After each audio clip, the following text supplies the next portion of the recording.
ni mɔgɔ min y'a ban dugukolo la ni k'i to tongu kan i k'a dɔn k'a fɔ k'i ma ko kɛ bawo tongu in ale bɛ sɔrɔ dugukolo de kan wa ni maa min y'i ban i faso la k'i gulon wali faso la i k'a dɔn k'a fɔ i bɛ wagati la tɛmɛ de la ɲɔ tɛ don dɔ bɛ na i bɔyɔrɔ bɛ f'i ye maliyɛnw aw bisimila an minnu bɛ k'an lajɛ mali kɔnɔ mali kɔfɛla fɛ an b'aw bɛɛ lajɛlen fo ni ka aw waleɲuman dɔn o kɔfɛ AES den bɛ sɔrɔ fan o fan fɛ foli ni waleɲuman dɔn bɛ aw ye aw bisimila aw ka plateforme kan Basiru Kulibali i ni ɲantuma kɔri baasi tɛ yen alhamdulillah baasi tɛ yen bien Ibu a bɛ cogo di i ma fili cɛ tɔgɔ la bi quoi non ma fili Sidibe ninnu y'a fɔ dɛ u y'a fɔ ko k'a fɔ i ɲɛna ko n'i filila mɔgɔ tɔgɔ la plateau nin kan tuguni k'i bɛna ye o b'a yɛrɛ minɛ o kɔrɔ yɛrɛ k'a fɔ Sidibe non u b'an ka émission suit dɛ u sigi dɔrɔn u bɛ émission suit an bɛ foli d'u bɛɛ lajɛlen et puis u b'an ka émission décrypter de quoi kuma o kuma fɔ u b'a tila ka décrypter donc i yɛrɛ kɛlɛ ka tun b'a fɔ u b'a fɔ ye ko bisimila ko nin ye jamukan daminɛ an b'a daminɛ Ibu e la Loloni Loloninkaw u bɛ cogo di bi situation sécuritaire aux zones kɔnɔna na parce que kumaw cayalen don. Non, c'est vrai que Benito, tu sais, une question posée, c'est une question très importante parce que abi dɔgɔkun 2-3 ɲɔgɔn bɔ c'est-à-dire fan bɛɛ mɔgɔ b'i Sikaso Kadena zone ninnu na Tabakɔrɔ Mandela zone ninnu na kuma bɛɛ a fɛn o fɛn b'a zone na bɛɛ tun bɛ ka kule ni Luluni ye. Luluni nin bɛɛ ye dugu wulila mɔgɔ bɛ ka taa an fɛ yen a donna c'est-à-dire c'était sérieux i ni a zone i n'a a mɔgɔ si tun tɛ se ka kuma n'u m'a fɔ mais nin bɛ yen c'est-à-dire mɔgɔ yɛrɛ tun bɛ ka kɔrɔtɔ quoi armée yɛrɛ ma mɔgɔ tun ka presser armée ma parce que tellement jugu ninnu tun ye mɔgɔw mafiya yen nɔ quoi mais Benito an bɛ ka émission kɛ waati min kɔnɔna bi ne kɔni ma état-major ka communiqué ma sɔrɔsiw ka communiqué fɔlɔ mais ne ye min kɔni mɛn à l'avance ne ye min mɛn dɛ o ye ne ka niveau ne ye min mɛn ah non Benito m'a fɔ ye parce que ko min dara jugu ninnu kɛ n'an ka ca a tɛ se ka lakali bi novembre kalo tile 20 bi le 20 novembre ah Benito tu sais que Benito je vais te dire quelque chose allez-y il faut être fier de ton armée ah bon wallahi billahi armée bɛ se ka sumaya ka se yɔrɔ dɔ la dɛ i bɛ se ka jugu bila i bi kuma o kuma b'i fɛ i b'a bɛɛ fɔ ka ban il est désespéré, c'est vrai, parce que l'armée, tu sais qu'à Djamana, couverture qui est yoroni kili. Mais tu peux être fier de ton armée. C'est-à-dire, où ils nettoyent à zone ils ont nettoyé là-bas, nettoyé normalement, neutralisé tous les gars. Et puis, Benito, il y a une information dit, mais il faut bien écouter. Allez-y. Ce sont des mercenaires qui sont là-bas. Tu sais, au bout à fond, non. Flaw de do Michiganais de do Bamanaw de do u bɛ nin kɛ et puis Ibu ye n'u bɛ ka marifa ci u bɛɛ bɛ fara ɲɔgɔn kan ka direction kɛ k'u sonsori ka to ka tirer ni fɛnw kɛ cɛ ça c'est pour tromper les gens hein. Ah bon qui c'est kelen filiw de bɛ yen je pense que a bɛ fɔ ten de parmi eux il y a des mercenaires qui viennent d'un peu partout ça ils tirent une seule fois là tu m'as fait balle flafili o de bi mɔgɔ ninnu cɛla yan c'est ça la réalité. Et je vais te dire, hein, je te dis, Djamana nous t'offre, faut bien Djamana nous mais je pense que baby a Djamana au don, nous bande d'affaires là, nous ka élément blakana. C'est-à-dire le bide né à don Benito, comme Maletika, bide né à don avec certitude. Nous combat don des, mais il y a des cas dans la bide né à don comme Maletika quelqu'un ni mercenaire nous d'oreille quoi. Maletika quelqu'un ni Djamana hakia mais bi, ah non bah faut, après son a ni Djamana woro là. Et k'a sɔrɔ Mali yɛrɛ lamini ninnu jamana 7 dɔrɔn de. Non Benito i t'a dɔn je te le jure c'est-à-dire u farala ɲɔgɔn kan de ka mercenaires ta ka na n'u ye tout ça pour ka Mali bin tiens n b'a fɔ ye tu sais la Russie là mɔgɔw bɛ k'a fɔ oui Russie bɛ ka dɛsɛ Ukraine na Ukraine fitinin ni Russie ka 17 millions de kilomètres carrés fɛn diɲɛ kɛlɛkɛminɛnw b'a bolo a bɛ ka dɛsɛ Ukraine na o ye manamana kumaw de ye dɛ la Russie se bat contre 33 pays jamana bi saba pratiquement l'OTAN bon Mali bi ka kɛlɛ jamana hakɛya min ye bi dan t'a la et je te dis c'est les gars ils tirent une seule fois bip ils ciblent c'est quand une citerne vient ou bi yɔrɔ dɔ les viser u b'a viser dɔrɔn u b'a yɔrɔ sɔrɔ citerne bi jɔ a tɛ se ka bouger tuguni a tɛ se ka bouger tuguni n ka cɛ u bɛ ka mɔgɔ minnu yɛrɛ na olu bɛ se k'o kɛ yan ayi hein hali anw yɛrɛ ka armée kɔnɔna na n ka cɛ bɛɛ bɛ se k'o kɛ yan bɛɛ tɛ tireur d'élite ye dɛ hein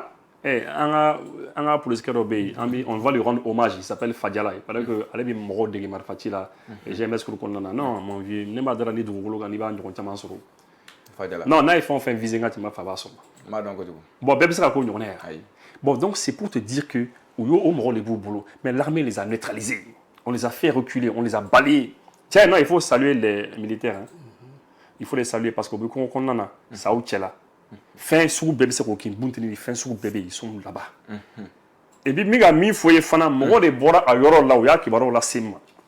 On s'est entretenu, on a discuté tout ce qui se passe dans la zone bafou à Tigou ya foni. Ah ben Ou Tigou ko ka armée fo. Ko lubi tem armée na dombe ou nyabi armée na mi sena. Donc c'est très important. Aujourd'hui quand on est mis la mi qu'on faut né mi on met. Ah non, Luluni. Tabakoro, Mandela, Azoni. Ah non, bah faut non kabako. Basiru mais mɔgɔ bɛ jigi armée la fana tuma bɛɛ n'u ka retard parce que n'u mɛnna retard la u bɛna sɔrɔ mɔgɔ min ye dugu gɛn ka wuli ka tasuma jeni bon n'o kɛra a bɛ ja bɛ cari bɔlɔlɔsira sanfɛ est-ce que o fana yɔrɔ in man ka jateminɛ dɔɔni. kosɛbɛ o yɔrɔ kan ka jateminɛ kosɛbɛ yɛrɛ parce que n'i y'o yɔrɔ lajɛ bon i yɛrɛ bɛna ye k'a fɔ an man ca de quoi hali an bɛɛ lajɛlen yɛrɛ man ca k'a kɔrɔ kuma tɛ armée ma quoi c'est à dire ni maliyɛn yɛrɛ bɛɛ fara ɲɔgɔn kan u b'a fɔ ko 22 millions bɛ combien donc an man ca yɛrɛ bon n'i tila ka armée yɛrɛ fana lajɛ donc o yɛrɛ fana man ca yɛrɛ quoi donc an man ca de quoi donc an tɛ se ka labɔli kɛ terrain bɛɛ kan yɔrɔnin kelen na parce que an man ca o gɛlɛya de bɛ yen nɔ ne yɛrɛ bolo sisan quoi parce que i b'a ye k'a fɔ ale bɔra k'an fɔ sisan dugu caman bɛ yen nɔ i b'a sɔrɔ jugu ninnu bɛ yen u bɛ armée wele armée bɛ mɛn k'a sɔrɔ u ma na mais n'u kɔni nana tiɲɛ na an k'o fɔ u bɛ baara kɔni fana nimisi wasa don voilà n'u kɔni nana nimisi wasa mais san'u ka na kɔni mɔgɔ ninnu fana bɛ dadigi k'u la bon faut que fɛɛrɛ de ka ɲini o la ne yɛrɛ bolo sisan fana quoi voilà n'u welela u bɛ se ka teliya ka na cogoya min na pour que mɔgɔw kana se ka degun kosɛbɛ fo ka se dugu kuturu wulili ma quoi voilà an kan k'o fɛɛrɛ fana ɲini sisan parce que dugu wulili fana ma nɔgɔn dɛ dugu bɛ taa wuli yɔrɔ o yɔrɔ o b'a sɔrɔ a tɛmɛna dan kan dɛ donc faut que u ka lajɛ u ka fɛɛrɛ sɔrɔ n'u welela wagati o wagati u ka se ka teliya ka na mais an kɔni b'a dɔn man ca tiɲɛ yɛrɛ la u bɛ baara fana la ale bɔra ka yɔrɔ dɔ fɔ o yɔrɔ in ye tiɲɛ de ye quoi parce que n'i ye mɔgɔ ninnu yɛrɛ lajɛ Benito i b'a sɔrɔ mɔgɔ ninnu yɛrɛ u ma formation fosi de kɛ kɛlɛ yɛrɛ la u tɛ fosi ɲɛdɔn kɛlɛ la tɛ kɛlɛ i dɔ bɛ marifa ta ka d'o ma hali a ci cogo c'est à dire u bɛ mɛrɛtɛtɛ de kɛ quoi k'i ɲɛ tugu k'a fili quoi n'a taara yɔrɔ min na mais n'i y'a ye ko bɛ ka mɔgɔ min y'a formation kɛ mɔgɔ min y'a kalan kɛ ko bɛ ka dadigi k'o la mɔgɔ wɛrɛ b'a kɔfɛ ani ye sɛnugu jɔlen non wala ne ye sɛnugu jɔlen kala mɔgɔ wɛrɛ de b'o kɔfɛ quoi sinon mɔgɔ min tɛ se marifa ci cogo la olu kɔni u b'u ɲɛ tugu ka kisɛ fili de quoi donc n'a bɛnna ni fɛn fɛn a b'o faga olu ta bɛ ten dɔn mais ani mɔgɔ min y'a kalan kɛ k'a formation kɛ k'a sina n'a fɛnw bɛɛ lajɛlen kɛ mais ko bɛ ka dadigi kɛ e la mɔgɔ wɛrɛ de b'a kɔfɛ voilà donc o ye jumɛn mercenaires wɛrɛw de ɲagaminen don ninnu na mais i t'olu ye quoi i t'olu ye mais toujours e bɛ ninnu de filala bɔlenw don u bɛ filakaw ni fɛnw fɔ e b'a fɔ k'e kɔnɔ ko ninnu tɛ diɲɛ kalama mais mɔgɔ wɛrɛ de b'u kɔfɛ minnu b'a la ka baara kɛ o place la donc fo k'an k'o yɔrɔ jateminɛ kosɛbɛ sinon n'a danna ninnu yɛrɛ ma sisan b'a sɔrɔ a banna o a fɔ n'a danna ninnu yɛrɛ ma sisan sɔrɔ mais armée kɔni kan ka fɛɛrɛ bɛɛ kɛ c'est à dire an ka teliya ka taa intervention kɛ pour que dugu kuturu kana se ka wuli yɛrɛ pewu quoi o degun kɔni o bɛ dugulamɔgɔw kan bi kosɛbɛ tiɲɛ na n'u kɔni nana u b'u seko kɛ mais san'u kana de sa o fana ka taa ba naani yɛrɛ ka taa ba naani yɛrɛ d'accord mais Ibu n b'a dɔn c'est à dire tuma caman na i b'a fɔ ka kuma banbagaci wɛrɛ tigilamɔgɔ n'u ka kumakanw kan c'est a man di ye mais l'actualité oblige ni filɛ ka lolo ni situation min fɔ nin ye an y'a ye k'a fɔ mercenaire n'u ka porte parole bɔra da fila in kɔnɔna na a ko ko u ye kangari da kuma caman na jan ko lolonikaw ye k'a fɔ ko u bɛ ka don milisiw créer k'u y'a fɔ dugu bɛɛ ɲɛna dugu si kana milisiw créer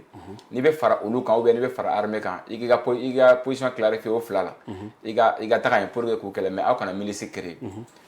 bon ko loloni ye milisi créer bon k'olu bɛna loloni kɛ c'est à dire a bɛ yɛrɛ ka kuma na kaburudon ye est-ce que c'est possible aujourd'hui ani munna terroristes tɛ sɔn milisiw ka créer pourquoi u b'u opposer a la mun na mais parce que olu yɛrɛ ye milisi de kɛ olu yɛrɛ dɔw fana ka milisi don ni e ye dɔ ka milisi ye milisi bɛ min kɛ e b'o dɔn e fana tɛ fɛ milisi ka créer parce que armée mana kɛ cogo o cogo armée bon olu bɛ se ka sɔn ko dɔ olu bɛ olu tɛna sɔn o ma quoi mais milisi mon vieux ni m'i kɔlɔsi n b'a fɔ cɛ fɛɛrɛ tɛ k'ale la dɛ ne kɔni bolo o dɔrɔn de don parce que bi bi in na o b'a dɔn ni donso organisera ka ɲɛ ko donso renforcera ka ɲɛ n b'a fɔ mais n ka cɛ mais ne ye nin ye sa ni c'est très simple Benito ni ne tɛ se ka ne don armée kɔnɔ et ne bɛ duguba kɔnɔ e bɛ j'ai fait ma vie duguba ni fɛnw kɔnɔna na ne yɛrɛ ni hali ni ɲinɛ dɔ bɔra n ka so dɔ fan dɔ fɛ n ka cɛ n b'a fɔ a ko ma nɔgɔn i b'i to panique ni fɛnw na ou bien ni sa dɔw bɛ yɔrɔ dɔ la n ka cɛ i yɛrɛ jɛbi kɔfilɛ cɛ sa dɔ bɛ yan fɛ mais quelqu'un donzokɛ bɛ kɔngɔ kɔnɔna na n ka cɛ ale bɛ tugu sa ka taa sa yɛrɛ minɛ a tɛgɛ la c'est-à-dire il faut comprendre une chose il y a des gens qui sont naturellement prédisposés pour que fɛn dɔw bɛ yen u tɛ siran ɲɛ c'est à dire que ala ye dɔw yɛrɛ dan ten u bɛ milieu min kɔnɔ ja gɛlɛya sugu dɔw b'u la quoi donsokɛ filɛ ale bɛ yala kungo kɔnɔna na su fɛ tile fɛ sira tɛ yen e nin e min bɛ duguba kɔnɔ sisan e bɛ bila ka taa kungo kɔnɔna yɛrɛ tɛ tuma yɔrɔ dɔ la dɔrɔn duguba kɔnɔ dɔrɔn n ka cɛ bɛ filɛfilɛli kɛ cɛ tori dɔ bɛ yan fɛ dɛ cɛ ni fari bila i sɛgɛn yɛrɛ b'i labolo sɔrɔ tɛrɛ dɔ i sɛgɛn yɛrɛ b'i labolo quoi donc du coup mɔgɔ min ja lamini no déjà o tigilamɔgɔ n'i y'o entraîner ka marifa ni fɛnw d'a ma o tigi bɛ taa de o tigi kɔni bɛ taa foyi t'o la jɔ tuguni o ah e b'a fɔ ko jinɛ dɔ bɛ yan fɛ ou bien k'i mankɔnɔ mais est-ce que jinɛ dɔ mais donsokɛ bɛ taa de o donc du coup les gars là ils savent que ninnu bɛ se k'u kɛlɛ ninnu bɛ se k'u kɛlɛ ka ɲɛ quoi donc ils veulent pas k'o ka kɛ ils veulent pas que an ka milisi dayɛlɛ ils veulent pas de ça parce qu'ils savent que ninnu bɛ se k'o kɛlɛ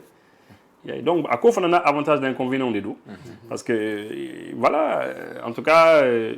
nous y'u prêt ka ɲɛ nous y'u prêt parce que n'i ko k'i bɛ milisi min kɛ toujours il faut l'appui de l'armée très rapide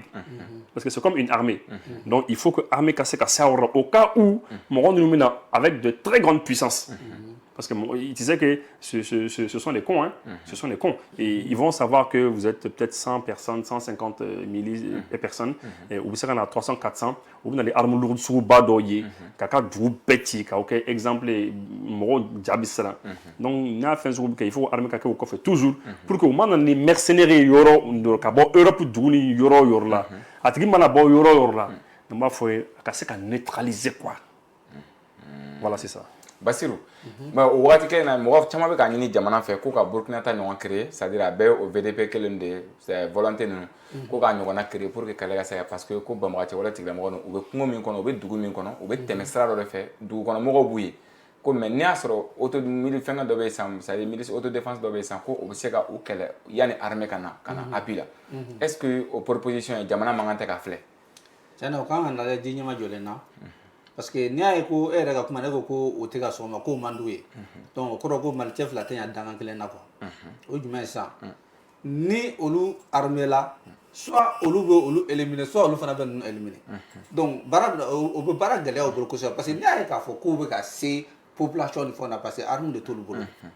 voilà arme de bɛ olu bolo olu la olu bɛ ka mɔgɔw tɔɔrɔ tɔɔrɔ ta mais ne nana sɔrɔ a tigi fana armé len don a ka gɛlɛn k'i sago kɛ a la ten quoi donc o fana bɛ ka siran o yɔrɔ de ɲɛ donc jamana kan k'o yɔrɔ jateminɛ o yɔrɔ fana jateminɛba de b'a la kosɛbɛ parce que souvent olu yɛrɛ bɛ se ka na hali ka n'u yɛrɛ kɛ population ye ka tila ka arme minɛ ka tila k'a kɛ ka mɔgɔw kɛlɛ tuguni o bɛɛ de b'a la an y'o fana k'aw ye quoi dɔw y'a fɔ yɔrɔ dɔw la k'u bɛ k'u ka dugu défend mais i b'a sɔrɔ olu yɛrɛ tila ka bandiya fana kɛ tuguni u bɛ taa mobiliw lajɔ u bɛ baga mɔgɔw ma u bɛ binkanni kɛ pour u bɛ taa mɔgɔw ka baganw bɛɛ minɛ parce que arme de b'u bolo donc o yɔrɔ fana faut que o yɔrɔ ka jateminɛ kosɛbɛ sinon hakilila ɲumanba don parce que a b'u ka baara gɛlɛyaw bolo donc n'olu kɔni armée la sisan nɔ au moins n'olu ni olu ye fɛn daminɛ o temps kɔnɔna la armée bɛ se ka na u dɛmɛ don u ma la u bɛ se ka kɛ u bɛ fɛn o la maintenant ni foyi t'u bolo n'u nana i b'a sɔrɔ n'u tɛ kelen ye quoi mais ni fɛn dɔ kɔni b'i bolo min b'e bolo o ɲɔgɔnna b'a bolo a bɛ ga ɲɔgɔn na dɔɔnin o temps kɔnɔna la ni armée wulila n'olu fana nana u dɛmɛ o la i b'a ye k'a fɔ u bɛ nɔ bɔ mais ni foyi kɔni t'u bolo kɔni o ye un coup de donc u kan k'a lajɛ a yɔrɔ fana parce que danger b'a la quoi parce que hali mɔgɔ ninnu yɛrɛ bɛ se ka arme minɛ ka tila k'an ka mɔgɔw kɛlɛ n'a ye tuguni donc faut que n'u b'a kɛ u ka yɔrɔ sɛgɛsɛgɛ kosɛbɛ danger kɔni b'a la mais a bɛ se ka kɛ a bɛ se ka kɛ Ibu maintenant anticipation parce que banbagaci wɛrɛ tigilamɔgɔ ninnu ko ko u bɛna loloni kɛ kaburu dɔ ye ainsi de suite est-ce que tuma caman n'u dun y'a fɔ i b'a sɔrɔ u bɛ taa waleya dɔ kɔni kɛ ko comme exemple n'i ye jateminɛ k'a lajɛ cariko la jara transport ka situation na u ye o ɲɔgɔnna wuli ka jɔ kɛ segu sira la fana u ye koni dɔ kɛ ka citerne dɔw jeni u kɛlen k'a fɔ k'u bɛna citerne attaquer après armée ka sɔrɔ ka n'a ka disposition ta walasa ka se ka citerne lakana walasa a kana jeni maintenant u ko k'u bɛna kɛlɛ ɲɛsin loloni ani a lafɛ dugu bɛɛ ma k'u bɛna to ka mɔgɔ faga k'a sɔrɔ u ma miiri est-ce que armée man kan tɛ ka u ka nin kumakan anticiper non u ko k'u bɛ min kɛ u ka ko banna quoi minnu y'o fɔ olu yɛrɛ ka ko banna quoi Luluni, ça c'est terminé déjà. La zone là c'est terminé. M'bora ko le fɔ n ka kuma début la quoi. Maintenant, u yi min kɛ Segu sira kan, Segu sira ni fɛnw kan. Tu sais Benito, ne yɛrɛ bolo c'est-à-dire mɔgɔ ye importance ba don o ka nin ko ni ninnu na kojugu parce que c'est très simple hein, il faut prendre une route. Bamako Gao c'est 1200 km. Yani Sikasso c'est dans les 375 400 presque hein. Bon, yani Sikasso c'est Ni mɔgɔ min ko ko a bɛna bɔ sira o sira ka mobile lajɔ hali n'i y'a fɔ à l'avance i bɛ se ka kɛ o ne bɛ se ka vidéo kɛ sisan k'a fɔ bɔn sira o sira kan bɔn n bɛna bɔ sira o sira kan fan dɔ fɛ dɔrɔn n bɛ bali ka bɔ dɔrɔn n mana bɛn ni mobile min ye n b'a fɔ ten n bɛ kisɛ ka da mais c'est très i bɛ vidéo kɛ i b'a fɔ i bɛ tila k'a kɛ parce que mɔgɔ t'a dɔn i bɛna bɔ sira kelen mais 375 km mais i koba de kɛ i ma koba kɛ o parce que c'est simple à faire c'est facile à faire mais a ka nɔgɔn 300 et quelques kilomètres nga tɛ ni par exemple n'u ko bon ne y'o de fɔ quoi n'u bɛ se ko la n'i y'a dɔn k'i bɛ se ko la yɛrɛ yɛrɛ la i b'a fɔ armée malienne an ka ɲɔgɔn sɔrɔ nin kɛnɛ kan nin don na i b'a heure fɔ an bɛɛ bɛ taa ɲɔgɔn sɔrɔ yen nɔ o don min bɛ se min na an b'o dɔn kɛ c'est très simple mais c'est très simple 300 km 400 km mɔgɔ t'a dɔn e bɛna bɔ don min na mɔgɔ t'a dɔn i bɛna bɔ yɔrɔ kelen min kan e bali ka bɔ tu kɔnɔ dɔrɔn ka na sira kan ka mobili dɔ lajɔ dɔrɔn k'o contrôler ah non muso ye nin don wa cɛw ye nin don wa nin ko bɛ cogo di nin ko bɛ cogo di i ka tila ka jigin dɔrɔn ka tunu mɔgɔ la e ye mun de kɛ tu n'as rien fait. Après, les Morocco, ah putain, non, mais le gars, il a dit et puis il a fait. Il a dit, il a fait. Mais ça, c'est rigolo. Il n'a rien fait. Il n'a rien fait. Tout le monde peut faire ça. C'est-à-dire, ni koke, bébé sera comique, il m'a fouillé. Il m'a kabako fouillé qu'on est. Parce que bébé sera ké. Tout le monde peut faire ce qu'ils ont fait là. Bébé sera ké. Voilà. Bon, bébé sera minké, c'est qu'il faut armée, on a mis sur les kene qu'on a donné. C'est défilancé. Au cas où il bon, armée. Bon, on a Mali Dougou dans la tête. On peut pas t'en sur le Dougou qu'on a. Armée ba fo Dougou là, dit oui bon, bekabo. Nous l'armée malienne on vient, eux aussi ils viennent. On dit tiens. Ni armée ti ola, on va faire non à la côte, il se colla. C'est ça être garçon, c'est ça faire quelque chose. Mais vous quand dites que ça c'est de la lâcheté. Ka bon on a créé jamana fait créé jamana munumbi nanzalo ka marakon na kabulu fait donc kana donga jamana kono ka temete moto ni fon kana kana ire do et an ka mɔgɔ tout là mercenaires tout là dɔrɔn c'est mɔgɔ c'est là que c'est que les flous ou bien essayer ka mobile numéro gauche dɔrɔn ka essayer k'u dɛmɛ ka et puis eux ils se retirent toujours ou bien kɛlɛ tɔ c'est là kɛlɛ tɔ kana civil neutraliser ka sɔrɔ ka reculer c'est ce qu'ils font. C'est un peu comme si l'armée malienne tout de suite, l'armée malienne n'a pas senti qu'il faut Ibou, Benitou, Ani Bassirou. Bon, au terrain mandat c'est marfati là, mais ami au terrain blanc fait, au les vidéos ni font que, au les bêta kakena fabrique du attaquer, mais on va au coffre. C'est bon, on va au coffre. Oui, il y aura donc neutraliser et puis on clara faut ouais c'est n'importe quoi, ça c'est de la plaisanterie. C'est de la lâcheté. Diamano demande que c'est des pays lâches. C'est de la lâcheté. Et après, nous, c'est relaxant. Officiellement, on a beaucoup à faire. Ouais, bon, on a fait jamana ni ou jamana tissé ou sur c'est de la lâcheté. Mais nous, tenons mille fois, n'a jamana mindia sous région qu'on a, ou armée qu'on a malika. N'a mindia au Canada, wallahi bilay. T'as eu comment gagner? Non, Benito, comment nous débattons? On a tiré qu'à mingo terrain, n'est pas donc. Parce que nous, on a des informations. Info d'Obambolo à tes armées et boulot. Parce qu'on a information et population des. Communiquer avec quelle population des on a contact les populations des populations qui ont donné une émission que ça veut ni comment dire n'importe faut que donner à tes marocains quand on quoi parce que au bout de on les gars WhatsApp qu'on a téléphone on a fait ah tiens n'importe ça n'importe et puis au bout font fin fort à quel tac il y a des millions de Maliens qui sont à l'extérieur du pays Dobi États-Unis, Dobi Australie, Dobi Asie enfin fait, Dobi Europe continent au millions de Maliens nous tara warninina. Oluka dugula mogo mana fon fin fouyi ko ni kera 100 nga dugula o Maliens nous bi bois kalama Europe oluba fon anyi. Donc on sait ce qui se passe. Ya. Donc en bas donc comme donc du coup c'est pour que ces Canadiens comment là nous flé ni koko armée ka anticipation ke Bassirou ya jabi armée de ka assez de ke parce que territoire ka bon Mali et ya fo au Dongo Mali ni Mauritanie c'est 2 200 et quelques mille kilomètres carrés. Comment tu vas faire? Oh, il frontière frontière avec l'Algérie c'est 1 300 000 kilomètres carrés. Tu vas faire comment? Avec le Burkina, avec le Tu dis 1 million? Burkina, Algérie. Oui, bien sûr. Avec l'Algérie, c'est 1 300 000 km². 1 million 3. Mauritanie, c'est 2 millions 2. Et quelques. Mauritanie, c'est comme ça.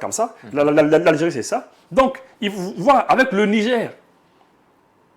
Hein? Voir avec les autres pays là, tels que le Burkina, voir avec les petites frontières. Burkina, Côte d'Ivoire, nous. C'est-à-dire, le Mali est immensément grand. Et malheureusement, Amena encore de nous en armée glana. Depuis que l'époque depuis la fin du régime du président Moussa Traoré, depuis que Moussa Traoré qu'on a fait un bana, nous on a compris que quand il faut on n'a plus d'armée. On a eu une armée qui arrangeait les Occidentaux. Armée modèle Moubou arrangée. Armée modèle Mingadouyi. Comme ça, on va faire ah bon écoutez, vous savez le Mali ils n'ont pas une bonne armée, nous former, il faut qu'on nous former, il faut de l'assistance. C'est comme ni ebi moka dépendance créée, il faut que la trigui fait qu'on a fait bon, c'est jonga ni demain quoi. Na ma trigui demain, a trigui tu sais quoi. Alors qu'en réalité, il va le cas a trigui c'est la trigui c'est quand tu es là, mais il faut pas qu'à occasion de la trigui ma trigui c'est quoi. Parce que là il sera qu'abandonnons a trigui ma retourne est là. Na ma retourne a trigui bien quoi. Oui, et puis on refait que la France n'a non là. Bon, donc lorsque vous gagnez maintenant, ils veulent tout faire pour revenir. C'est la raison pour laquelle on a Kobeke, Dugukolo ka mercenaire bi yoro ronga il faut recruter Kananaï. Avec à neutraliser Katanga. Voilà. Et Djamala basé beaucoup de mains. Mais Djamala nous, ils connaissent la vérité. Ils savent que eux-mêmes leur armée là, nous nana, s'ils viennent, ils vont savoir ce qui va se passer. On a voir Kalam. Ou pardon. Donc ils sont pas sérieux. C'est de la lâcheté. Et Algérie, les affaires étrangères, donc il faut que oui, en tout cas, quoi qu'il arrive, Mali connaît le problème du Mali. C'est-à-dire le même porte-parole avec moi de fois que Mali autorité, c'est-à-dire ni demain ou bas ni demain ou bas c'est-à-dire est-ce que vous pressentiment Malikaoula ou bien influenceur là, ani ou demain baoula, et c'est bouillou là, quand on est demain ou te voilà numéro en fait. Bon n'était ailleurs au choix là était non bah bendika famille do quoi ne be fera yoro do fera ibuka kuma kan quoi allez-y voilà au yoro demain ni anga fintike la trauta ko laje ni o lu edore budo nu edore ba don ko era ba do ka fo ko ni mali surasidi ba do aka tenina ba do ayi chola so ni ko mana edore ba do mais nous fle ni ye tout do imana ayi ba surani civil pe kele. Donc, olu be e do eto olu do olu nye be e la e nye to olu la o kele bamandi u bendo agale o kele bamandi ana mo do ko te o munu beta bruce konan nata ke beta dugu kono nga che te marama fen shi mo ko me to barlo bi barka marama fen ti fla joli krefe mais be dugu la ti tu ye kwa ka fo ko groupe le ne fle ne o te c'est comme dugu o ko dugu la mo ko re famba de do mais ni armée nana o be marfa bla ku re ke bangena ni sénégala ni chemarla ni fɛn ka sɔrɔ o armée len do donc o kɛlɛ bamandi quoi c'est à dire olu yɛrɛ tɛ dɔn quoi wala i b'a sɔrɔ u bɛ dugu kɔnɔ i b'u ye u ka lahaliyaw la quoi foyi tɛ mais ni e armée dɔrɔn i b'a dɔn k'a fɔ ko nin armée mais e b'olu yɛrɛ ye e bɛ tɛmɛ a la e t'a dɔn k'a fɔ ko nin ye tiɲɛnikɛla ye sabula o b'a sɔrɔ wagati la a kelen tɛ k'o fari da a bɛ ka civiliya fari da voilà a bɛ civiliya fari da maintenant ni armée tɛ yen sisan u bɛ sɔrɔ ka kabako da dugulamɔgɔw ni tɛmɛsennaw kan bon o kɛlɛ bamandi quoi non f'an k'o yɔrɔ de jateminɛ o de bɛ ka kɛlɛ in yɛrɛ minɛ kosɛbɛ sabula o kɔrɔ sisan faut que duguladenw yɛrɛ ka a lajɛ ka cɛsiri kɛ pour que ka se ka armée dɛmɛ parce que n'i b'a fana kɛ i b'i farati dɛ parce que an y'o fana kaw mɛn quoi ni m'i kɔlɔsi o yɔrɔ fana na o bɛ e yɛrɛ éliminer parce que an y'a ye ko dugutigi dɔw tun bɛ k'a kɛ o bɛ k'u yɛrɛ u bɛ ka fɛn kɛ o y'olu faga donc n'i b'a kɛ faut que k'i kɔlɔsi ka n'a kɛ flagrant sinon duguladenw yɛrɛ bɛ se ka u yɛrɛ a yɛrɛ cogoya la ka sɔrɔ hali u yɛrɛ t'a kalama pour que armée bɛ se ka baara kɛ a bɛ nɔgɔya a bolo cogo min na sabula u bɛ ɲɔgɔn dɔn yen o u bɛ ɲɔgɔn dɔn aw de bɛ sigi la aw b'a dɔn nin b'a la nin t'a la aw b'a dɔn a bɛ bandiw dɔn yen nɔ mais n'i b'a kɛ faut que k'i farati sinon n'i kɔni y'a kɛ ou bien i ka dugu bila sinon n'i kɔni tora n'u sɔmina ale la k'e de bɛ k'u ka position di armée ma dɔrɔn n ka cɛ o bɛ yɛlɛmini a fɔ o bɛ yɛlɛmini donc kɛlɛ ban man di quoi sabula olu dɔɔnin tɛ hali a fanba filɛ n'u bɛ kuma i b'u ɲɛda dogo de aw fanba bɛ ten min b'a ɲɛda yɛrɛ bɔ ka kuma i b'a sɔrɔ o mɔgɔ ka dɔgɔ sabula u tɛ fɛ u ka dɔn yɛrɛ n'u dɔnna a man ɲi u ma quoi maintenant Ibou carburant ko la an bɛ yɔrɔ jumɛn na sisan premier ministre ye wulikajɔw kɛ c'est à dire an bɛɛ bɛ k'an yɛrɛ ɲininka taji bɛ yen a tɛ di mɔgɔw ma taji bɛ yen a tɛ sɔrɔ maintenant an bɛ yɔrɔ jumɛn na ni taji ko ye bon ne kɔni ye min kɔni faamu taji ko nin kɔni bɛ cogo da c'est à dire la dernière fois an yɛrɛ kun bɛ k'an yɛrɛ ɲininka min na f'an yɛrɛ kun ko ko taji ko nin il est temps que an ka kuma dabila an ka lafiɲɛ parce que don bɛɛ an bɛ ka kuma a kan taati ka mɛnɛ sisi tɛ ka bɔ bon finalement an yɛrɛ ko bon cɛ est ce que an tɛ taji ko kuma nin dabila parce que on s'est dit que bon on s'est dit que on ne sait pas où on va parce que an y'o kuma de fɔ an ko citerne bɛ yen taji b'a kɔnɔ mais a tɛ ka sɔrɔ rentre là-bas. Bon, on a dit qu'on ne comprend pas. Mais Dieu merci, nous avons une émission qui est au Djougoussagé, au Retemna. Nous avons une ja on muga yere nyinga mina ja autorité fala bugu yere ngo kele fala parce que on a premier tara au mapla il a fait le tour de toute la zone la femme occupée Tadjikouna il a fait le tour et aka interrogation na rega nyinga lula ako bon ko vraiment que c'est paradoxal comme on t'a femme parce que Tadji est nécessaire non mais rentre gaba ta zoro bon ko président en foyer kakana fu nyina fere ka ke quoi pour moblu nos procédures bella djene ka ke ka bantle kani kono en 24 heures ni citerne nana na dona akana 24 heures ka boko akata di mo quoi quoi parce qu'il faut pas que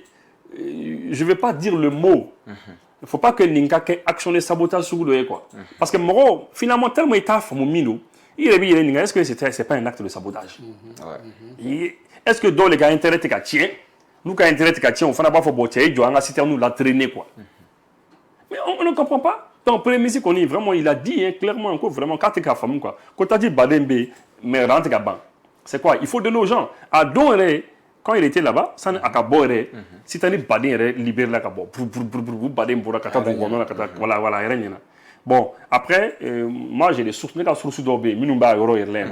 Si tu as mal à bordonner, mais boire calama. Parce qu'il y a une information, un informateur qui est fambé. Surtout fambé. C'est-à-dire mal à bordonner, c'est-à-dire mal à boire. Bon, donc c'est ça. Mais moi, Benito, à mon avis, ni ne connaît Nininga. Pourquoi, c'est-à-dire, Tadjiko Mika Soumaya, ni ne connaît Nininga, moi je pense que le fait que l'armée commence l'armée va citer nous escorter ça le fait que l'armée va citer nous escorter sur instruction des plus hautes autorités autorité bord de bon l'armée va escorter désormais parce que aucun citerne n'est en sécurité ni armée ma sécurité je pense que Diamana va bon fin d'offre kalama. Parce que nous, peut-être. Follow. Peut-être autorité ou pour un petit bon fin de Kalama. Parce que le pétrole, tout le monde sait qu'autour du pétrole, il y a de très grosses affaires. Affaires bord des pays, business bord des pays autour du pétrole. Abokomi, ni fin fanata, autour de la drogue, business bord des pays. C'est comme autour de l'or, sans nous. Sans nous réseau ni auto sendo fana ibita fin de découverte que elle ba foko non ke kunta le kunimbe kumbi je pense que autorité bi commence à koyer pétrole ni konna ka koyer quoi ouais bon et puis moi je vais un petit détail kono akola parce que ne bi enquêter de la cour mais ne ko ni bi sera mi on fo ou bi ka code yi sango code bi kobe bon maintenant il va maintenant parce que il faut les bases c'est vraiment comment en tout cas femme ça flag comment là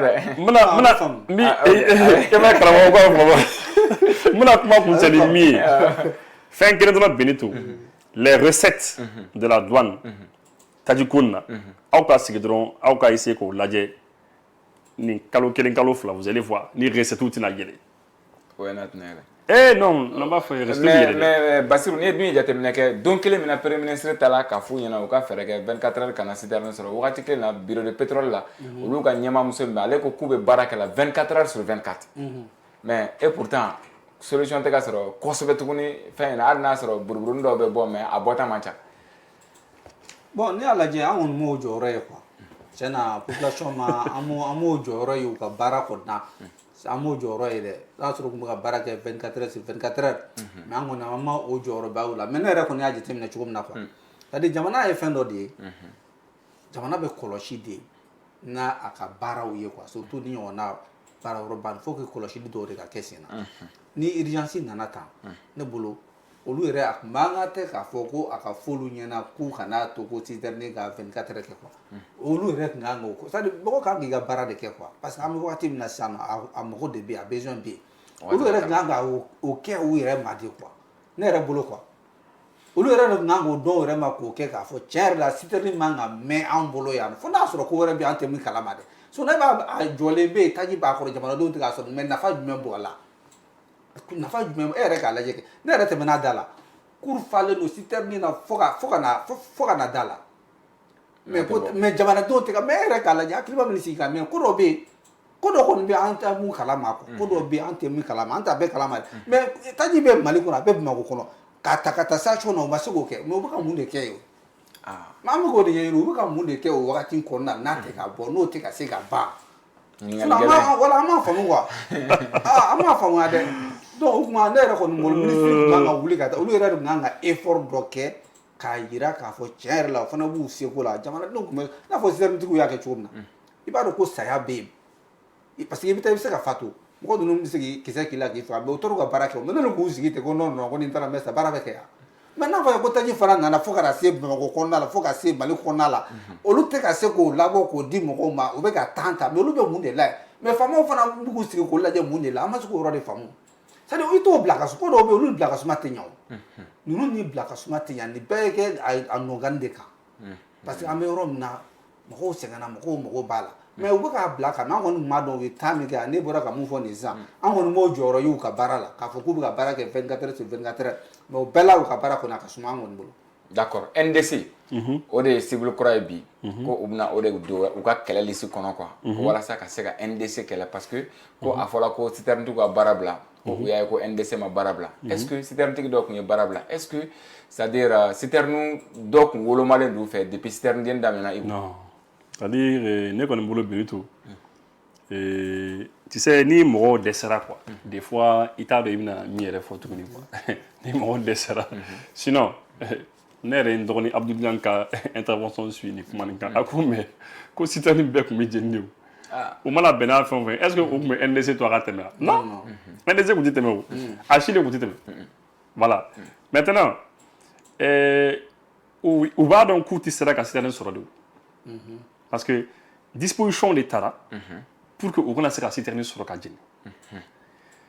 an bɛ dugawu kɛ hali bi armée bɛ ka taa sira min fɛ a bɛ ka ɲɛ armée bolo cogo min na an bɛ dugawu kɛ a ka mɛn an bɛ dugawu kɛ a kana tiɲɛ armée yɛrɛ bolo tuguni quoi an bɛ o dugawu de kɛ parce que les gars là u ka capacité de nuisance ka bon c'est des gens yakila tigɛlen dɔrɔn u bɛ se ka taa tiɲɛni dɔ kɛ mais jusque là armée bɛ ka ko bɛɛ kɛ pour que u kana se ka citerne jeni u dɛsɛra de ka citerne sɔrɔ parce que n'i y'a mɛn k'i bɛ taa goudron da la ka taa citerne bon k'a sɔrɔ c'est parce que e yɛrɛ sera ka goudron da la sɔrɔ n'i ma se ka goudron da la sɔrɔ 100 mètres du goudron 200 mètres 500 mètres 1 kilomètre 5 kilomètres du goudron e yɛrɛ ma se k'o yɔrɔ yɛrɛ sɔrɔ e yɛrɛ ɲɛ tɛ da goudron yɛrɛ kan fɛn min bɛ goudron kan kɔni i tɛna se k'o sɔrɔ dɛ et puis kɛ b'i kɔ fana quoi parce que fagali de b'i nɔfɛ n ka cɛ e kɔni finalement goudron zone nin bɛɛ bɛ to yen de a bɛ to yen mobile kɔni bɛ taa u ka sira kɔni fɛ mais entre temps kɛ bɛ kɔ brousse kɔnɔna na armée y'o technique min ta l'armée doit rester sur ça je pense que ce n'est pas la peine an ka f'u ye u b'a dɔn u kan ka min kɛ mais u ye nin min kɛ a tɛ se ka tɛmɛ nin kan quoi parce que tu sais le papa de Thomas Sankara au Burkina Faso a histoire bɛ to ka fɔ quoi a tariku bɛ fɔ ko don min na ko tiɲɛna fɛn bolo bon c'est pas le père de Sankara c'est le père du lion du Bulkiemd Bukari Kabore ala ka hinara a yɛrɛ fatura il est décédé et c'était un compagnon de Thomas Sankara Thomas Sankara ni Blaise Compaoré le compagnon gɛlɛn yɛrɛ de kɔnɔ ka joro c'était le commandant du camp militaire de Koudougou camp militaire ɲɛma de kɔnɔ à l'époque cɛfarinbaw et lorsque ko tiɲɛna Blaise Compaoré ni fɛn cɛ ni Thomas Sankara cɛ k'u nana tiɲɛ u ni ɲɔgɔn cɛ tuma min na fo u nana Sankara faga après u kun bɛ ka Bukari Kabore ɲini u kun bɛ ka ɲini le lion on l'appelait le lion du Bulkiemd donc u kun bɛ ka le lion ɲini Blaise ka mɔgɔw taara Bukari Kabore fa fɛ yen u taara cɛkɔrɔba sɔrɔ cɛkɔrɔba kun y'a dɔn k'u ye Sankara faga ko cɛkɔrɔba k'u nana quoi ko cɛkɔrɔba k'i den yɛrɛ na quoi ko parce que n'an y'a sɔrɔ dɔrɔn an b'a faga quoi k'i den yɛrɛ na quoi parce que u kun bɛ siran cɛ ɲɛ u kun bɛ siran Bukari Kabore ɲɛ u tora kuma nin fana ye peut-être ko cɛkɔrɔba y'o jaabi mais cɛkɔrɔba ko non ko est-ce que a bɛ se ka fiɲɛ minɛ u ko non k'u tɛ se ka fiɲɛ minɛ bon ko ale den tɛ se ka minɛ et c'est comme ça qu'ils sont partis u ma se ka Bulkiemd minɛ le lion du Bulkiemd u ma se k'a minɛ dɛ fo sini u ma se k'a minɛ j'ai eu la chance une fois qu'à rencontrer Boubou et non. On fait tel du coup. Donc, on fait un tonton. Finalement, tu étais où, tu as fait comment? Moi, c'est ma folie. Moi, c'est la histoire de raconter. Après, quand les vieux, non, ceux qui t'ont dit, c'est pas ça. On ne sait pas comment il est parti, il a pu disparaître. Bon, de la manière dont Fien tu sais ramener, tu vois, ni moi, nous nous Fien dit, du coup, nous mercenaires, nous marad, jamana kono bi. Ni Fien de kono. Et alors, Fien tu sais ramener. Il sera joro quoi. Sur la soubi joro, un rêve joro parce qu'on va voir solution tout là. Mais était Fien. Donc, sur la soubi, c'est qu'il y a un il peut être non fait. Abi yoram tu vas le chercher. Fi très kadaka. Bon, au cours de c'est actuellement, on les manque d'abord. Voilà. Ok, la bloc correct. Maintenant, Basirou, ni toujours ni mɔgɔ ninnu ka kumakanw lajɛ mɔgɔ caman b'a fɔ ko ka négocier k'an ka négocier n'u ye c'est-à-dire n'i ye Faransi jateminɛ olu ka médiaw b'a kuma fɔ parce que minnu wele ka kɛnɛ kan olu b'a kuma fɔ et puis u ka kumaw ye ko ka Assimi gɛn bon opposant minnu bɛ yen olu fana ko ka négocier c'est-à-dire dɔw parti dɔw b'a ko Assimi gɛn c'est-à-dire mais n'i ye conclusion kɛ kumakan fila in i b'o sɔrɔ u bɛɛ nɔ na média fɛn fɛn bɛ ka kuma Mali juguya la ka fara Mali terroriste a politicien a bɛɛ soit an ka négocier soit Assimi ka gɛn ka bɔ fanga la a kuma fila i b'a ye cogo di est-ce que négociation ye parce que ninnu ko kuma ɲɔgɔnya ma deli ka ban an n'olu ni ɲɔgɔn cɛ yɛrɛ bon ne ni analyse kɛ ne bɛna min ye sisan nɔ allez-y d'abord an ka kuma Assimi ka fanga kan donc Assimi ka fanga a bɛ mɔgɔ caman de ni kan ɲininkali olu de b'a fɔ ko o kuma na Assimi ka bɔ fanga la quoi ni ko mɔgɔ caman kɛrɛnkɛrɛnnenya la farajɛlakaw i n'a fɔ n'an ye Faransi ta k'a lajɛ an b'a dɔn k'a fɔ Assimi nalen fanga la a ma k'olu ma hɛrɛ ye voilà k'olu ma bɔnɛ de parce que u tun bɛ binkani fɛn fɛn k'an ka jamana kɔnɔ a yɛrɛ sago kɛ min ka don u b'a kɛ i b'a fɔ ko l'État ye Mali ye tiɲɛ yɛrɛ la an bɛ don min na ko bi o nɔgɔyara Faransi dɔrɔn tɛ dɛ tubabu jamana bɛɛ a bɛɛ c'est-à-dire i tɛ se k'i bo k'an ka ten quoi donc o nɔgɔyara bon olu o kumakan kelen de bɛ ninnu da c'est-à-dire u ka ciden de ye ninnu ye jamana in kɔnɔ yan quoi donc olu de b'a fɔ ninnu ɲɛna pour que an ka se ka nin kɛ an ka se ka nin kɛ ko fɔ a k'a fɔ de ko fɔ a ka min bɛ fanga la n'o ye Assimi ko ka fanga bila o la olu bɛ sɔrɔ ka na n'u ka mɔgɔ de ye sisan nɔ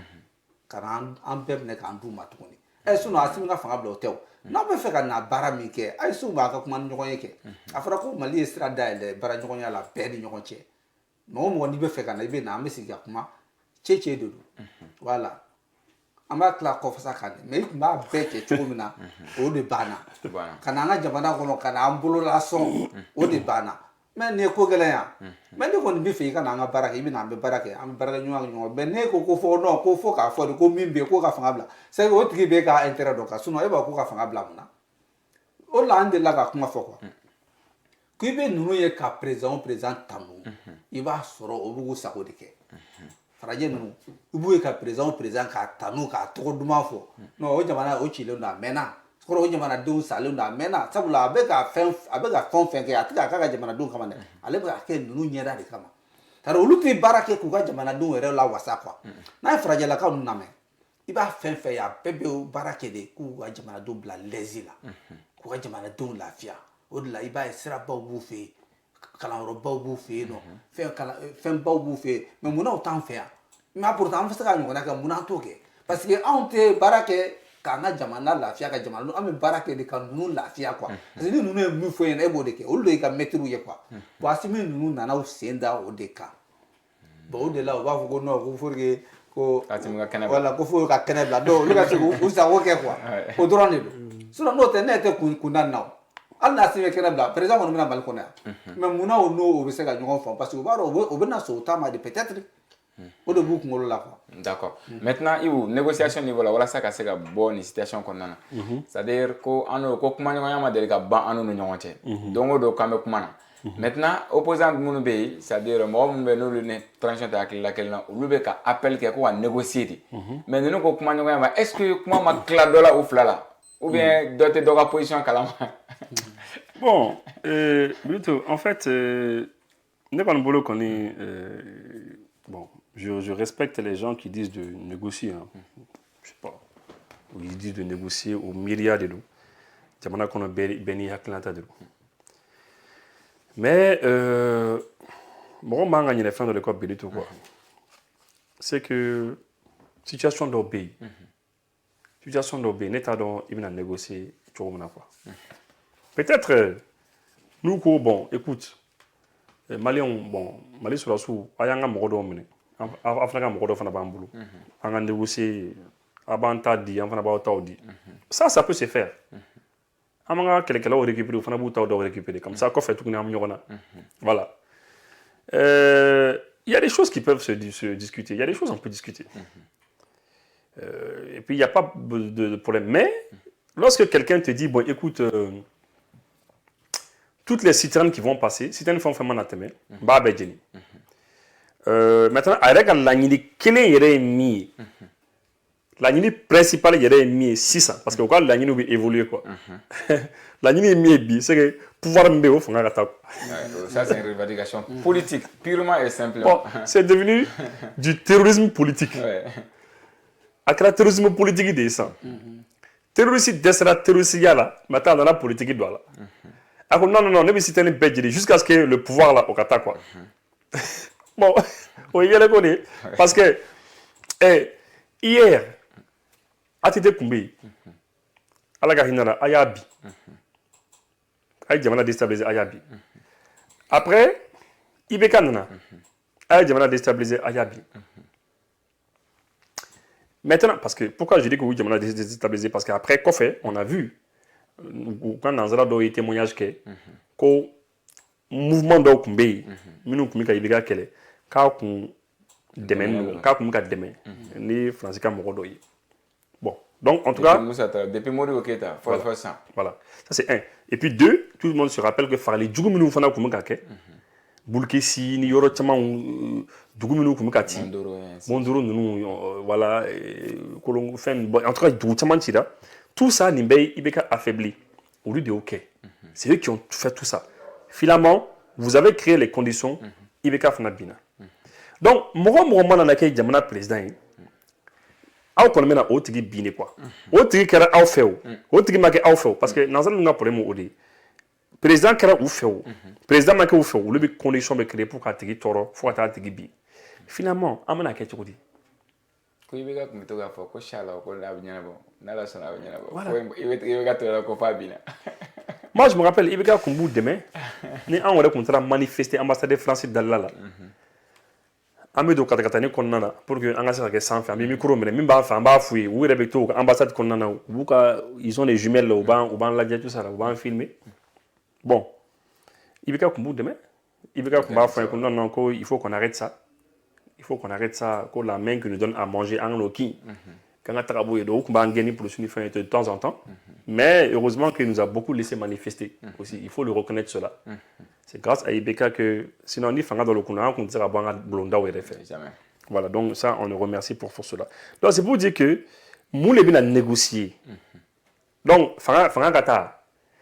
ou bien faire Fanga Mingata, c'est parce que Fanga ni koloke Moroshi comme c'est une ennemie. Les gens m'ont raconté que des militaires pouvaient tenir comme ça jusqu'à ce point. En comptant. Ou nanat mamna, maniaboula, en tout donc. En boulot bon voilà, ça va pas bien se passer, mais voilà, ils nous ont étonnés, ils nous ont surpris. Ou ils ont étonné parce que, en commun, c'est une ennemi, ou qu'à au cours de quai. C'est comme tout de suite là, et il y a des avions boule là. Mais qui est avion, qu'on y a avion, mouru de la santé, et il y a commencé à bouler, il faut qu'on ait expert yéré. Moi, d'abord, le bénaba. Nous faisons, moi, nous sommes tenus comme nous avons fait une béquille. Du jour au lendemain, on a quelqu'un qui a armé, qui a formé, on voit qu'on essaie de se débrouiller quoi. Bien que c'est dur, conditions qui a créé pourquoi Djamana bi. Ni à nous nous fera Djamana bi. Pourquoi conditions c'est parce qu'on n'y a pas nous les béquilles d'adresser ou là. Mais le problème est que même les nous tara, tiao Djamana na outé fana toui. On dit pour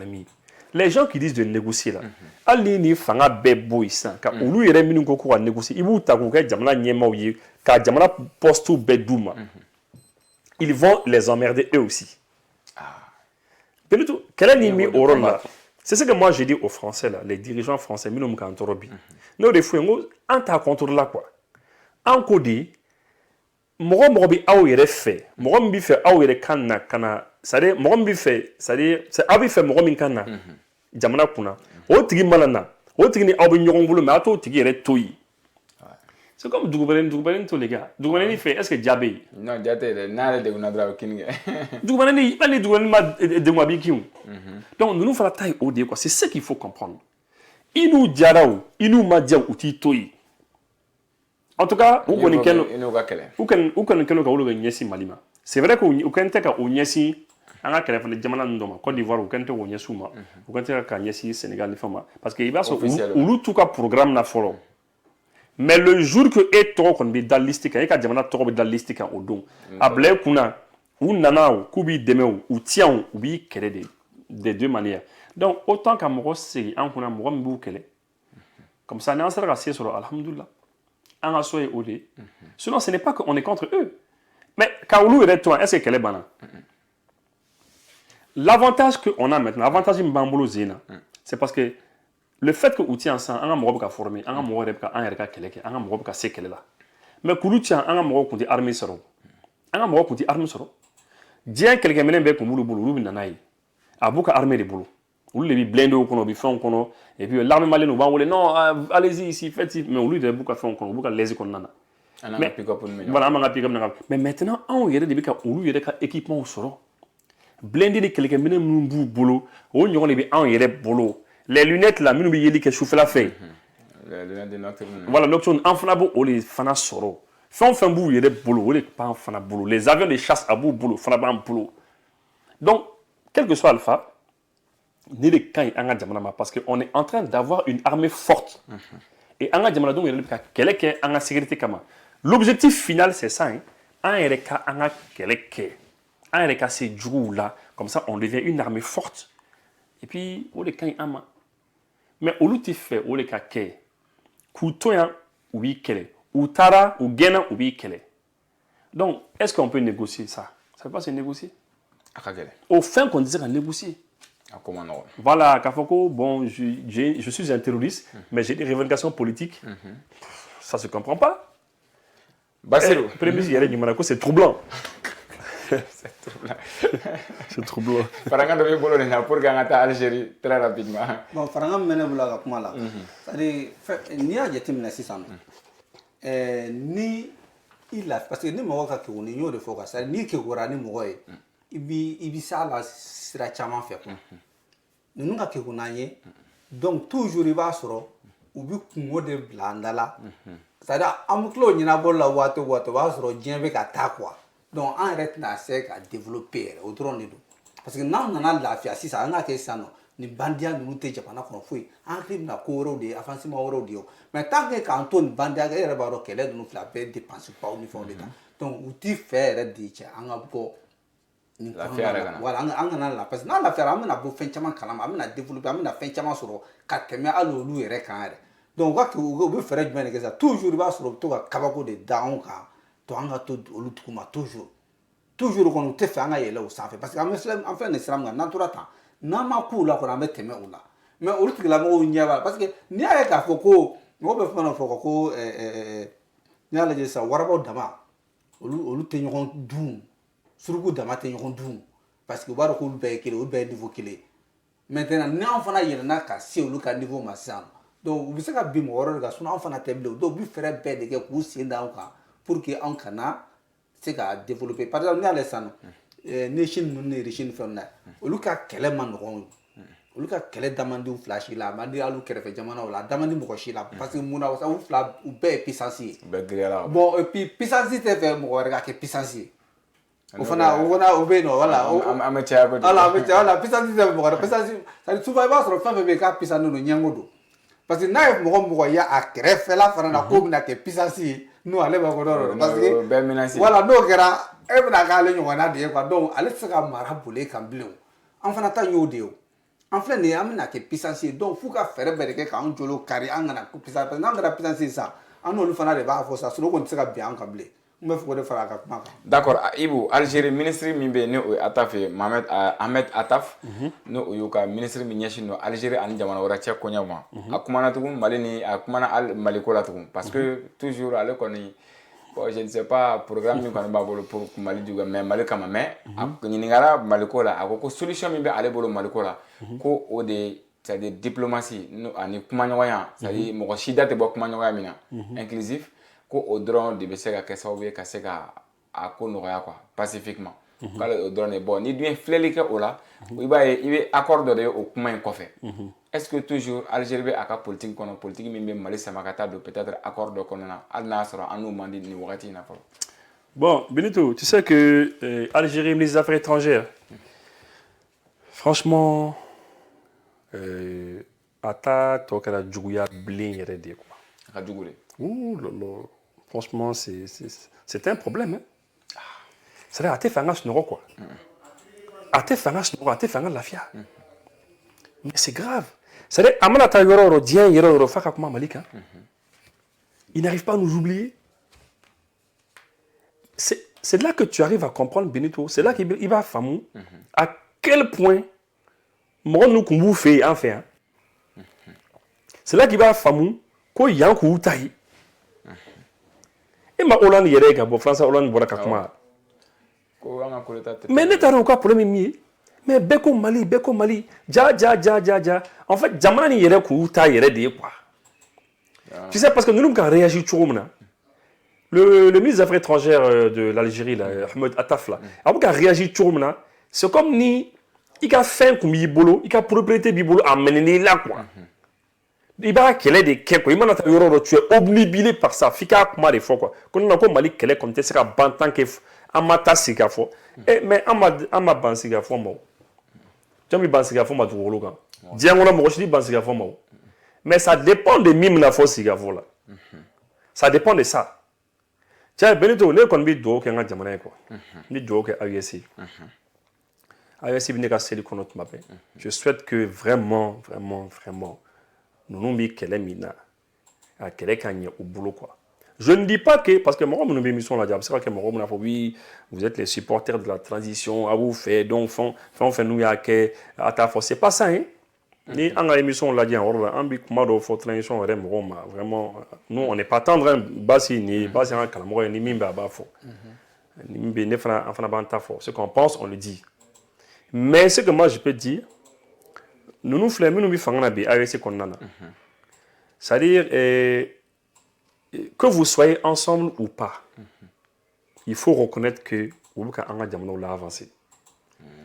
Vous avez jamano ga yerma horoya dam. Vous avez armée la il est puissance. Benito Burkina ni Niger sera sous nous wuli ka jokke ka do Mali kono téléphone na.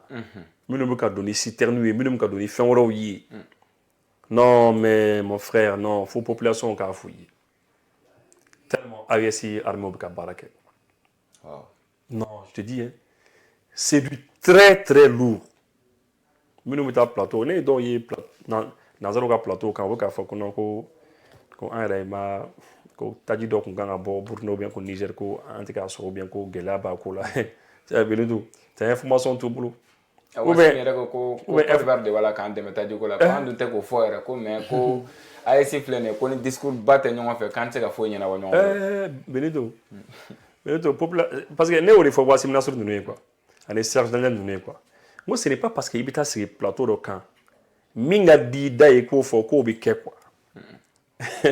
c'est pas comme ça que ça se pas comme ça au moins faut dala ko bloquer Zibia dala ko bien voilà ko bien est-ce que le fait qu'il y a faut dala il m'a bien voilà mais c'est pas parce que être au plateau ko m'a bien bio non c'est pas ça ne fonctionne pas comme ça la réalité c'est la réalité c'est que t'as dit si tu nous il faut blaguer et tout là tout mais il y a d'autres problèmes. Non, je vais dire que l'Algérie a de sérieux problèmes avec le Mali. Le fait que Amérique a un territoire maîtrisé Benito, le fait que Amérique a un territoire maîtrisé sans faire la fête, du coup, on a fait un élément de Qatar, on a un partenaire russe au Fanabé, Africa Cormoro au Fanabé aux zones Nuna. Ah non, ma foi. À quoi que nos problèmes. Mais l'Algérie connaît. La solution de l'Algérie là, c'est que Anatole sera quand faut à Diamba. Jusqu'au jour, non, il faut que Anatole position Kelengani Algérie faut à Diamba. Faut le dôme là, Algérie est donc à Foucault. Bon maintenant, il est temps que la position change les Mali. Pour que la Diamba sera baraka et n'aurait une choromna. Pour que enflaga Diamana yiriwa. Nous au fameux dôme là,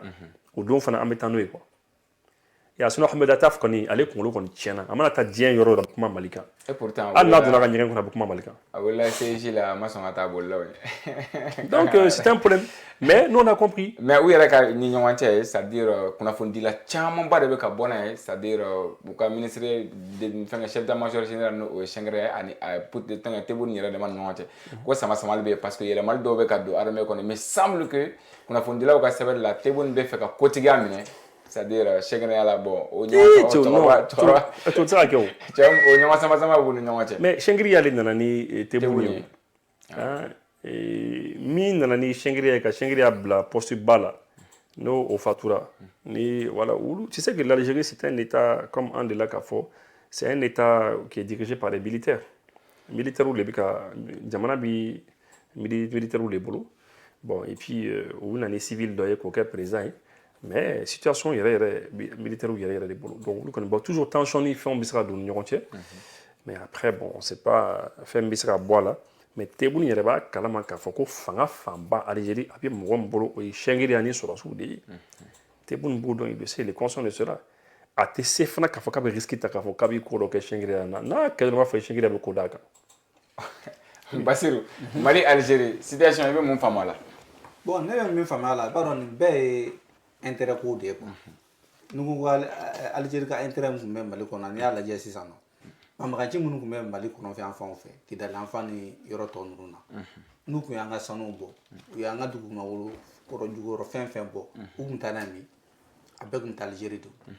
donc a bɛ n'a fɔ Algérie tun bɛ ka nafaba de sɔrɔ kɛlɛ in yɛrɛ la bon e tɛ fɛ o kɛlɛ sugu ka ban c'est à dire mɔgɔw bɛ fɛn dɔ fɔ ko ni dɔ ka ban ma faga dɔ ka na tɛ diya quoi tant que kɛlɛ tun b'an fɛ yan nɔ Algérie tun ka na bɛ ka diya de parce que n'u ye fɛn fɛn sɔrɔ yan nɔ u bɛ don n'a bɛɛ Algérie de a sanu fara fɛn tɔw kan donc u bɛ don n'a ye donc olu tun bɛ ka nafa sɔrɔ kɛlɛ in na donc olu tɛ fɛ o kɛlɛ ka ban c'est à dire Mali tun bɛ n'a fɔ ko samasogo de quoi ni min ka muru ka jan i bɛ taa n'i ta ni min ka muru maintenant o de banna sisan nɔ donc o de bɛ ka kuma caya sinon i da bɔ n ka ko la ne bolo kuma jugu tɛ o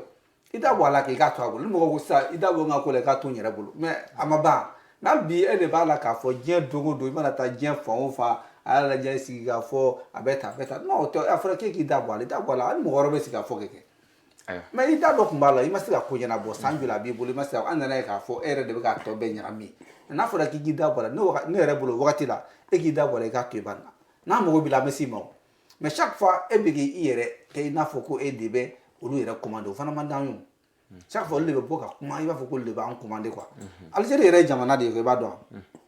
olu yɛrɛ t'u yɛrɛ filɛ farafin jamanaw ye quoi voilà olu yɛrɛ u b'u jate ni farajɛ jamanaw de ye quoi bon o de y'u ka problème yɛrɛ o ni mɔgɔ caman tɛ bɛn o de la quoi donc toujours olu de bɛ bɛɛ sanfɛ voilà olu t'u jate farafin jamanaw olu yɛrɛ bɛ jate farajɛ jamanaw de bon o bɛ mɔgɔ o mɔgɔ kunkolo la i b'a sɔrɔ k'a fɔ o yɛrɛ bonya ani kafa ni fɛnw de ye quoi donc olu sera o tɛ maa si bonya n'u bɛ bɔ u bɛ bɔ ka kuma mun ka d'u ye k'a kɛ n'a fɔ k'olu de bɛ se bɛɛ lajɛlen na alors k'o tɛ o sinon n'a y'a lajɛ ne yɛrɛ bolo nin kɔni tɛ ko gɛlɛn fosi yɛrɛ sigikafɔ ka di bɛɛ b'a dɔn k'a fɔ ko hɛrɛ de bɛ sɔrɔ sigikafɔ la mais ni a tun b'i bolo waati min na n'i ma se i ka jɔnwala fɔ a bɛ mɔgɔ wɛrɛw bolo ani mɔgɔ wɛrɛw bɛ sigikafɔ kɛ i bɛ se ka dɛmɛ wɛrɛw de kɛ mais toujours e ka to position kelen kan ko sigikafɔ mais kuma i bɛ mun de nɔfɛ bamananw ko bamanankan na ko kɛlɛlafara ye tiɲɛ nka n'a ma to n ta la n faso kana to n na k'i ko wɛrɛ ɲinama don ko wɛrɛ b'o kɔrɔ dɛ Algérie ta y'o de ye quoi fo ka to ale ta de la jagoya la quoi donc ka jɛ o man di mɔgɔ ye o ko ma nɔgɔ wagati banna Ibu n bɛ ɲininkali laban k'i la CEDEAO tala a ka force entente n'attendit min a bɛ sen na depuis 1900 combien u bɛ Nations Unies na walasa ka se ka financement ka o ɲini a la Antonio Guterres n'o ye conseil de sécurité fana ɲɛmaa ye Brésil a ko maafa wale min bɛ ka kɛ Sahel kɔnɔ terrorisme kɛlɛ Afrique de l'Ouest kɔnɔ jango Sahel ko fɔ diɲɛ k'u fanga fara ɲɔgɔn kan walasa ka se ka kɛlɛ est-ce que c'est-à-dire kɛlɛ in a bɛ ka tournant wɛrɛ de ta oui bon non c'est pas ça olu ta ye kuma de ye quoi olu se kuma de la olu ta ye kuma de ye CEDEAO ta ye kuma ye secrétaire général fana des Nations Unies fana ta ye kuma ye olu bɛ poste min na u bɛ jɔyɔrɔ min na o ye kuma de ye quoi c'est comme le secrétaire général de l'Union africaine aussi le président de la commission de l'Union africaine ale fana ta fana ye kuma de ye olu kɔni ta ye min ye dɔrɔn bon a bɛ f'u ɲɛna dɔrɔn bon cɛ nin fɔ dɔrɔn a fɔ ko i b'a ye san hali crise wɛrɛ wulila sisan dɔrɔn fan wɛrɛ fɛ diɲɛ fan wɛrɛ fɛ Nations Unies secrétaire général bɛna bɔ k'a fɔ oui il faut diɲɛ ka fara ɲɔgɔn kan ka da coup de main di nin ma Et c'est vous avec moi quoi, il faut pas les écouter. Nous il faut de tu es quoi abana quoi. Mais diglatigɛ min ye CEDEAO bɛ financement ɲini na halisa. Non, la CEDEAO kɛlɛbolo labɛnnen financement wari tɛ. Non, la CEDEAO là faut pas compter sur eux. Et voilà mina CEDEAO yɛrɛ jamana mi yɛrɛ bɛ CEDEAO yɛrɛ min ka girin CEDEAO yɛrɛ kɔnɔ. Poids bi min na o de mana ya. Nigeria ma a ka fɛn bila kana o don ou ka chef d'état-major général des armées bila kana ou bien c'est ça non c'est ça ou bien c'est le ministre de la défense. C'est le ministre de la défense de ma fille. Voilà parce que ça jo un ministre de la défense tra voilà. Le ministre de la défense non ça veut dire ce que ça veut dire. Ça veut dire que bon vraiment c'est là où il regarde avec le coin de l'œil. Au cas Mali Flyers flani nya créé quoi. Parce que beba mimi c'est actuellement c'est comme n'ambem na émission de l'Union des fois quoi c'est comme ni ambere menena mo do fait. Ambem na France fait. Ani nazara no fait. Mais on boule là de quoi am ka boule kata ko o ka flele est-ce que amna sansi yoroba. To bi fera bouli mais usra no ka bouli. No ko bi boule de l'oni teka daro kan na mai. Donc, on va en faire quoi. Maintenant, c'est là. On va les bons les gars, qu'est-ce qu'on fait? On va donner la. D'accord. N'ala sonama am ñoo sona denendo togo fana be fornya simbe be Rusila Putin feino donc kuma ñoo ko mais am na ndado ala lendi n'ala sonama Basiru Kulibali ki fo ki wala ñuma ibuka ye fana fo Naziru Sogoba ale tega do ko me shwa ko la ala ka jëm wakati wala girana wasala